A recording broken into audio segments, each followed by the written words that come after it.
Blood relation का इस question को करने से पहले एक चीज वेरी इंपॉर्टेंट जो अपने को ध्यान में रखनी है वो क्या है, सेम जनरेशन के लोग, सेम जनरेशन मैं हूं, मेरा भाई, मेरी बहन, हम लोग सेम एरो बना के और हम लोग लिखे जाएंगे।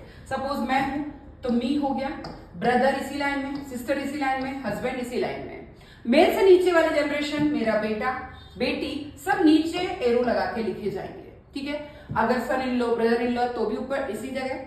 देन अगर जो है मेरे मदर है, मेरी फादर है, तो वो ऊपर वाली जनरेशन में एरो लगा के आएंगे।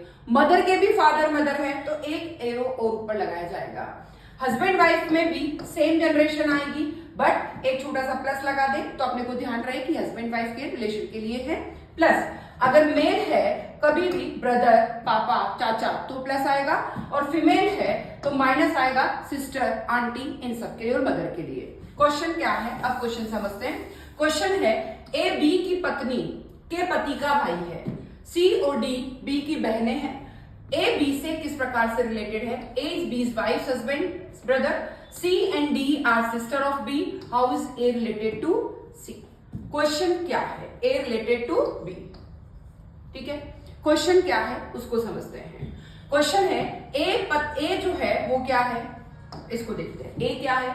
बी की वाइफ है, उसका हस्बैंड। बी की वाइफ का हस्बैंड, वाइफ का हस्बैंड खुद बी हो गया।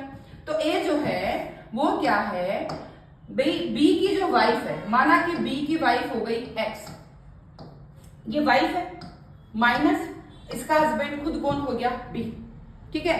बी उसी का क्या है? भाई है, तो ये दोनों भाई है, इसलिए सेम जनरेशन हो गया, और सेम जनरेशन है तो देश आएगा और प्लस आएगा। ए क्या है? बी की वाइफ, ठीक है। क्या लिखा है? ए बी की वाइफ के पति का भाई है, ठीक है।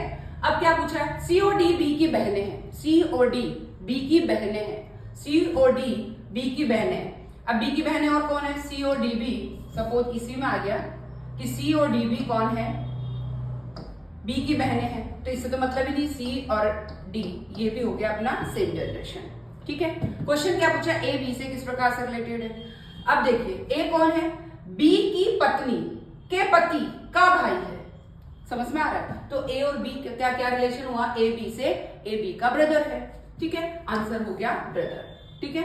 अब नेक्स्ट क्वेश्चन आपका जो है, ये वाला पूरा क्वेश्चन आपको कमेंट सेक्शन में कमेंट करके बताना है।